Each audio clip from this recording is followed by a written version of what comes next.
Today, Starbucks workers vote to unionize at one store in upstate New York, but rejected unionization at a second location. And luxury brands are selling millions of dollars worth of items in the Metaverse. One industry is running especially fast to embrace the new trend. And ratings agency Fitch downgrades China's Evergrande and another property developer today, saying they defaulted on billions of dollars of debt. That and much more coming up on NTD Business. Good evening. Great to have you with us. I'm Paul Graney. The Labour Department says claims for unemployment benefits have dropped to a new low. Today, the department released its weekly Jobless Claims report. It found 184,000 claims for benefits were made in the week ending December 4th. The government says this is the lowest level in 52 years. Meanwhile, as of October, the nation had 11 million jobs available and not enough people to fill them. And in perhaps unwelcome news for Starbucks, baristas at one of its own cafes in upstate New York have voted to unionize. Starbucks tried persuading them not to, saying a union would be a wedge between employer and employee. But today, about 2/3 of workers at a cafe in Buffalo rejected those calls in favor of banding together. Pro-union workers campaigned on the idea staff could better negotiate with Starbucks through a union. And if that's the case, it could have been a triple whammy for Starbucks today, as votes were counted at 2 other Buffalo locations too. But results just in show one of those cafes has chosen not to unionize. The workers were organized by an outside group called the Workers United of Upstate New York. Starbucks tried to counter the group's efforts by boosting pay, even sending top executives to Buffalo to meet with staff, but to little avail, it seems. Starbucks had said it would accept the result of the votes. And the CEO of Better.com has apologized. He laid off hundreds of employees over a Zoom call last week. NTD's Faye Corder has more on what he has to say and what happened. The CEO of Better.com has apologized after his mass Zoom layoff made headlines worldwide. And yet there's more. Former employee Christian Chapman said it was the craziest layoff he's ever seen. It was like the air got sucked out of the room. I mean, it was like being just kicked in the gut. It was very cold. It was very callous.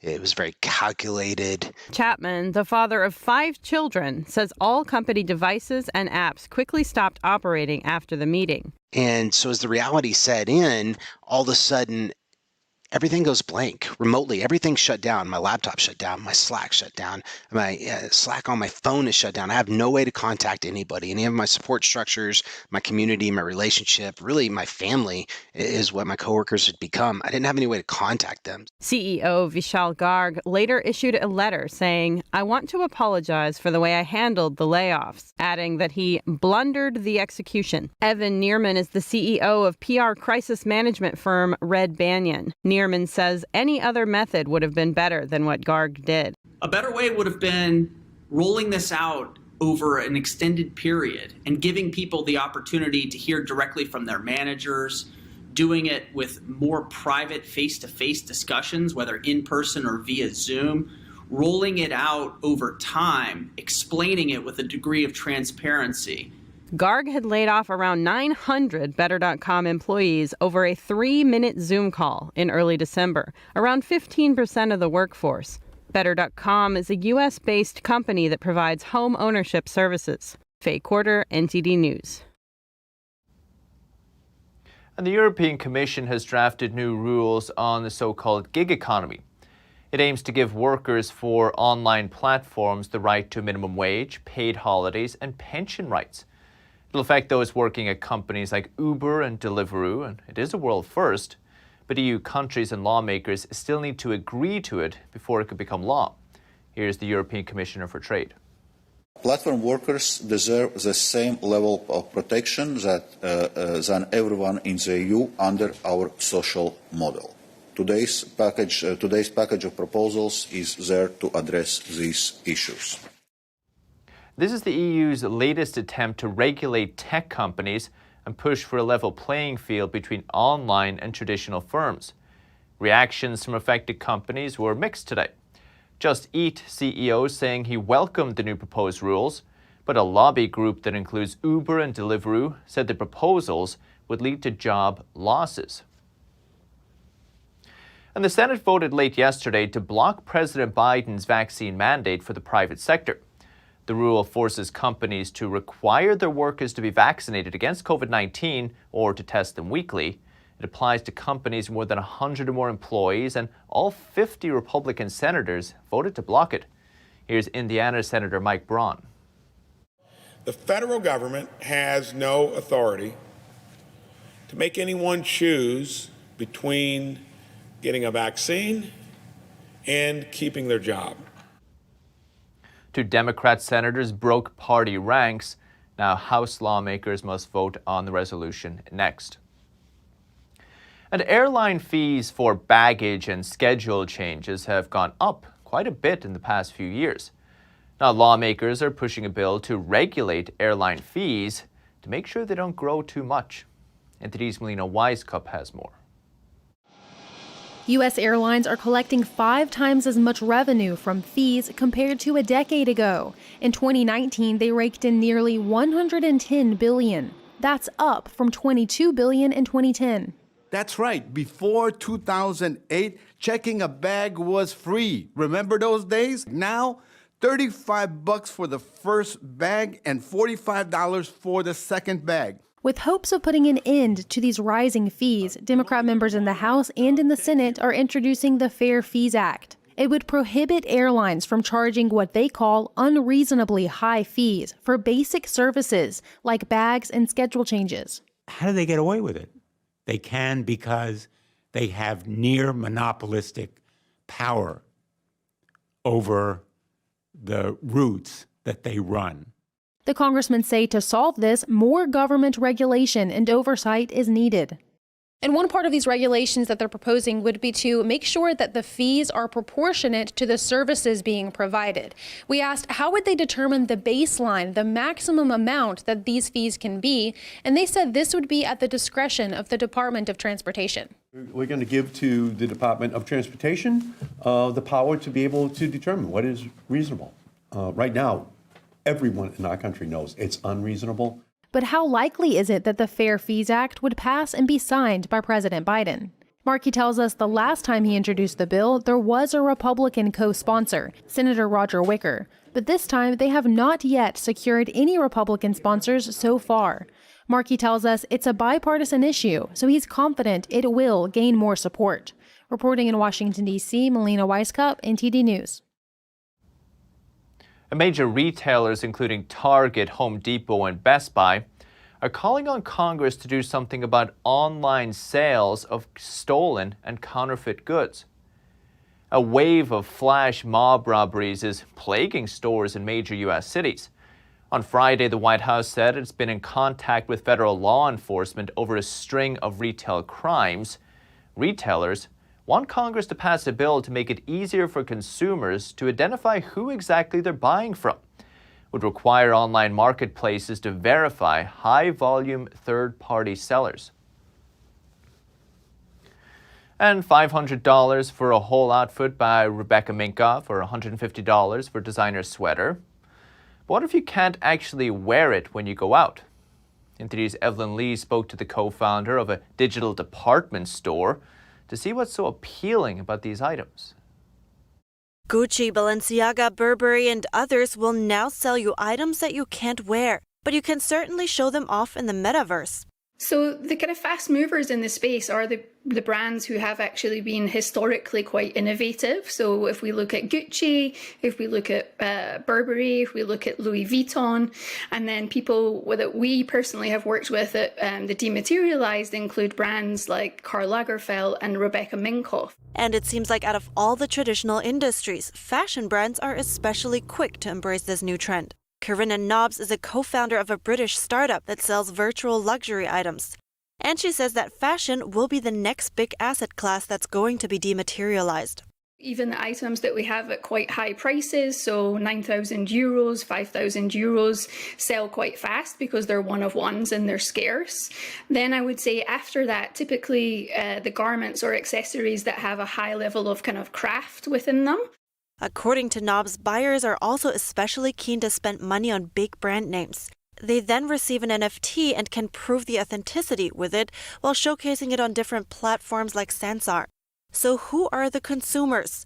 Knobs says besides the crypto natives, there is a very diverse range of people. And then I think two kind of new groups which are emerging are the traditional fashion or luxury consumer, who for them, it's a big deal for them to potentially purchase a first NFT. And it's why, for example, on our platform, you don't have to pay with a crypto wallet.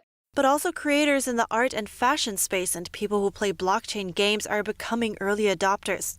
And for the brands, virtual clothes are almost all profit, but they could also benefit physical clothing brands too. If people order right from the virtual runway first, brands will know what to produce later. Evelyn Lee, NTD News. Back in the real world, Rent the Runway shares slipped in extended trading after the company announced deeper losses in the third quarter. Rent the Runway lets customers rent designer items instead of buying them outright. Sales are up 66% for the year, but shares have fallen over 30% since its IPO in October. Some analysts say there's uncertainty about how interested Americans are in renting fashion. The platform is also yet to turn a profit. But according to the CEO, the total number of active and paused subscribers surpassed pre-COVID numbers for the first time. Wall Street closed lower today after 3 straight days of gains. The Dow pretty much unchanged. S&P 500 lost 34 points, about 0.7%. The Nasdaq lost 270 points, about 1.7%. And shipping giant Maersk just unveiled its design for a methanol-powered ultra-large container ship. 8 are currently on order. Hyundai will build the ships. They'll be able to carry 16,000 20-foot units. Maersk says the vessels will be carbon neutral and equipped with a dual-fuel engine setup. That allows it to operate on green methanol as well as conventional low-sulfur fuel. Its fuel tank is big enough too. It'll be able to complete a full round trip from Asia to Europe running on green methanol without refueling. Maersk wants to be carbon neutral by 2050. These vessels will move it closer to that goal. And supply chain chaos is affecting the chemical industry. Urea, a key ingredient in agricultural fertilizer and diesel fuel, is skyrocketing in price due to disruptions in global supply. NTD's Colin Fredrickson has the details. A shortage of the chemical urea has led to prices skyrocketing. Prices have risen over 70% this year as urea futures have surged on high coal prices and concerns over low energy supplies.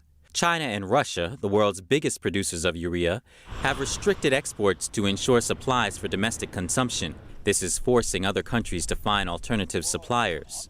According to the World Bank, China accounts for about 1/10 of the world's urea-based fertilizer exports. As the price of fuel and fertilizer began rising this year, the Chinese regime sent billions of dollars in subsidies and other support for domestic farmers and ordered a de facto ban on fertilizer exports through early 2022. South Korea, which heavily relies on urea exports from China, is facing critical shortages. Urea is used to reduce diesel vehicle and industrial emissions, and South Korea doesn't allow diesel engines to run without it. So truck drivers face a risk of unemployment. In India, farmers are also fearing for their livelihoods. Fertilizer shortages have led to farmers rioting outside of government distribution centers, as well as clashes with police. Colin Fredrickson, NTD News. And Italy has fined Amazon nearly $1.3 billion for alleged abuse of its market dominance. It's one of the biggest ever penalties imposed on an American tech giant in Europe. The country's antitrust watchdog said Amazon is abusing its dominant market position in the Italian market to help sellers using its logistics service over other rivals. The U.S. giant allegedly gave those sellers priority when customers searched for a product. Amazon, though, said it strongly disagrees with the decision, calling it unjustified and disproportionate. And Fitch Ratings says China Evergrande and another Chinese property developer, Kaisa, have defaulted on billions of dollars in debt. Evergrande, one of China's largest developers, missed an interest payment last month but had a 30-day grace period to make it. That month has passed, there's no word from Evergrande about the payment, and when Fitch reached out to it for an update, Evergrande didn't respond. Fitch just assumes no payment was made. China's property market is massive and massively indebted. Last month, the Federal Reserve warned trouble in the Chinese real estate could impact the global economy, and trouble seems to be brewing. Developers like Fantasia, Modernland, Cynic, and Kaisa have all defaulted in recent months. Property makes up about 30% of China's GDP, but home sales have fallen almost 25% in the 12 months through November. And a secret deal between Apple and Beijing. It's a $100 billion agreement to help the communist country develop its economy. And in exchange, Beijing is easing its crackdown on Apple's business operations in China, giving the tech giant some assistance. NTD's Olin Richards has the story. The news of the deal came out from U.S.-based technology website The Information on Tuesday. The media outlet had done interviews with people familiar with the matter and viewed some internal Apple documents. Apple CEO Tim Cook signed the agreement in 2016 when he visited China, and it lasted 5 years. Back then, the company was dealing with a series of regulatory action in China. The report added Chinese officials believed Apple was not contributing enough to Chinese economy. As a result, Cook signed an investment agreement of $275 billion with a Chinese regime agency. It included building new Apple retail stores, research and development centers, and renewable energy projects. The deal didn't stop there. Apple also promised to help China build the most advanced manufacturing technologies. The CCP had an ambitious development plan called the 13th Five-Year Plan. Regarding the plan, Apple vowed to grow together with Chinese enterprises to achieve mutual benefits and a win-win situation. Internal documents viewed by The Information revealed that Apple also made compromises to Chinese authorities in other areas. In 2015, Chinese authorities demanded that Apple Maps make some islands in the East China Sea look big on the map. China and Japan have been in a dispute over who owns the islands. Chinese regulators threatened not to approve Apple Watch if the company doesn't comply. Apple followed the demand. Apple's App Store in China also looks different than the App Store in the U.S. and other countries. Tens of thousands of apps are missing, including apps of foreign news outlets and encrypted messaging services. Tools for organizing pro-democracy protests are blocked. Apple said it removed the apps in order to comply with Chinese laws. And what about data safety? Apple also appeared to comply with Chinese authorities in this area. According to a New York Times report, Apple is moving some of the personal data of Chinese customers to a data center in the Chinese city of Guiyang. And this data center is a state-owned company. Local authorities have direct access to the data stored there. In the years following the agreement, Apple has been very active in China. For example, the company signed a deal with China's largest wind turbine maker, which is located in Xinjiang, where ethnic Uyghurs face suppression by the communist regime. Apple also launched a $300 million investment fund for clean energy in China. The tech giant added 11 more retail stores and brought a Chinese manufacturer into iPhone 13 production. For Apple, China has turned into a cash cow. In a single year, the company made a record $68 billion in revenue in what it calls Greater China, which includes Hong Kong and Taiwan. And about 1/5 of Apple's total sales come from this region. Still to come this evening. Google releases the most popular keywords that people searched for this year. Can you guess what topped the list? And NASA launches a new X-ray telescope designed to unravel the mysteries of the universe. That and more coming up on NTD Business.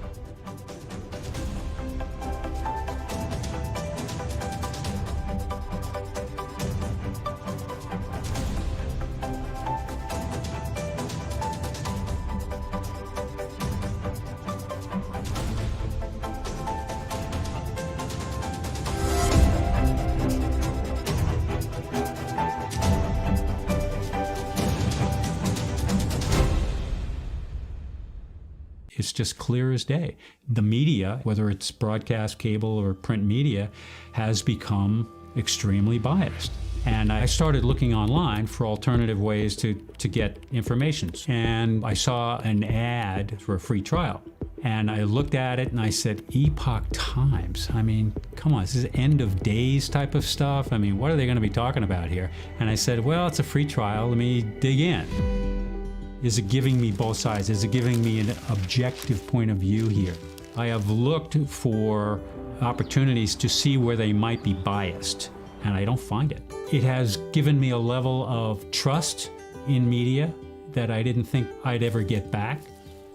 I love the Epoch Times because it has renewed my faith in the idea that a reliable, responsible, non-biased source of information is available. And I can say that I love it because of that. Secure, the true solution for your digital privacy and security. Secure is a private and secure messaging and email solution hosted in Switzerland, using military-grade encryption and Swiss privacy laws, giving you true privacy. Secure is 100% private and does not collect or sell any of your personal data. Secure's Helix technology connects you securely to our Swiss servers without the need of a VPN, guaranteeing privacy and security for all your communications. Secure Messenger doesn't require your phone number or any personal data that hackers target. Chat by Invites allows you to chat privately and securely with anyone outside of your secure network without the need for others to download Secure. Secure Send offers you a private and secure way to email anyone outside of Secure. You won't find this level of privacy or security on any other email or instant messaging application. Visit secure.com. Regain and protect your privacy today.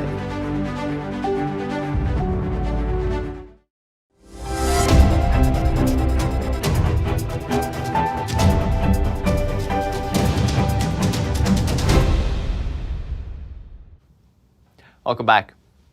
Apple Airtags help you keep track of things. You just attach the device to your keys or your TV remote, and you'll see its location on your phone. But Canadian thieves are apparently using them to steal luxury vehicles. Police say they attach the AirTag to a parked car and track its location so they can steal it later. Since September, there have been 5 instances of AirTag-related car thefts in southern Ontario, York region. So if you own a luxury vehicle, you may want to consider using a radio frequency detector to find potentially hidden AirTags. And Google has released its year-in search lists for 2021.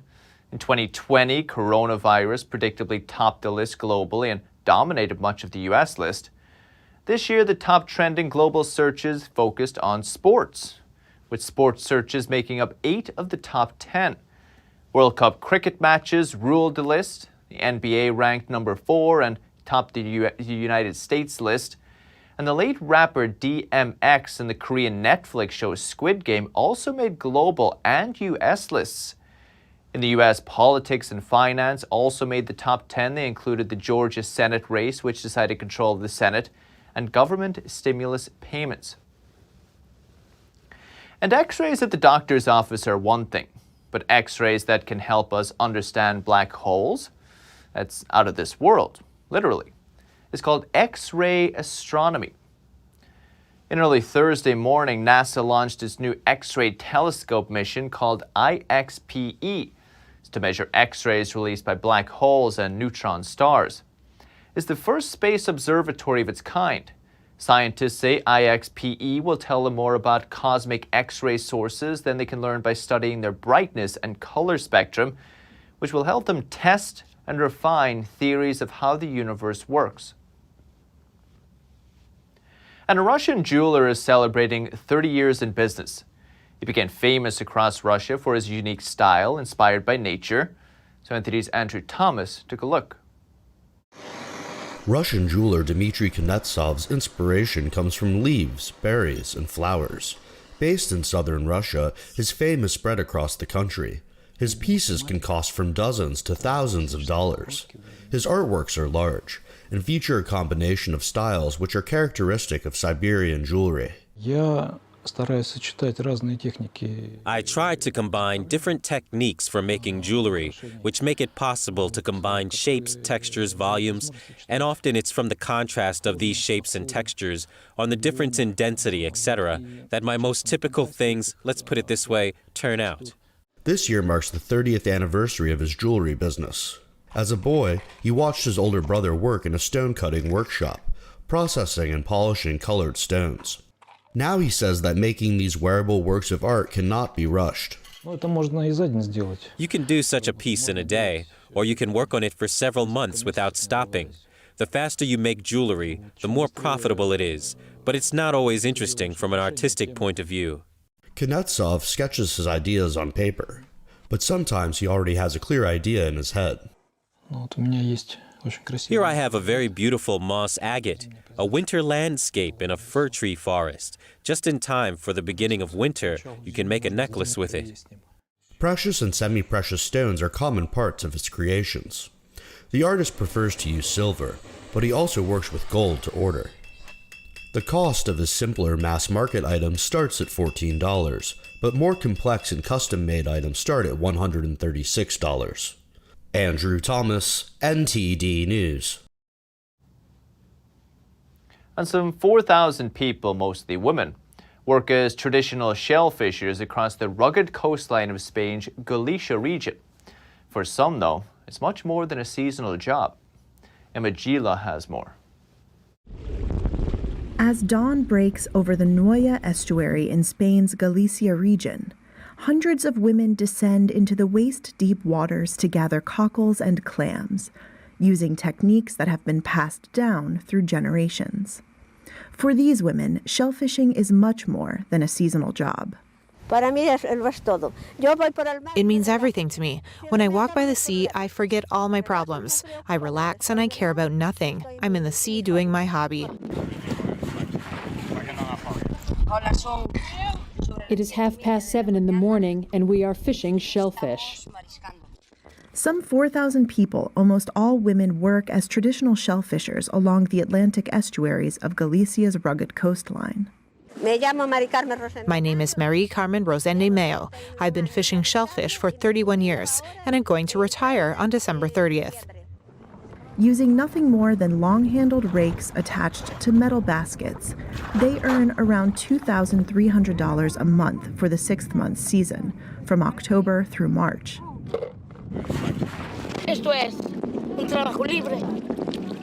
This is a freeing job. You are like a seagull. You are free. This always drew my attention since I was a little girl. The practice is strictly regulated by a European Union-funded project focused on the sustainability of shellfish stock. Only licensed shellfishers can participate. We have to really take care of the sea, because it is the livelihood of many people, especially in this estuary. At the end of the day, each woman's catch is weighed and shipped off. Some of the old-timers have seen the perception of shellfishing change over time. Many years ago, they used to say, "What is your job? Are you a shellfisherwoman? Yuck, shellfisherwoman?" And now, how many would like to be a shellfisherman? Alida Elena, who is 35, is one of a new generation of women learning the ropes. Working at sea infatuates you. As soon as the day is over, I am eager for the next day to come so I can return.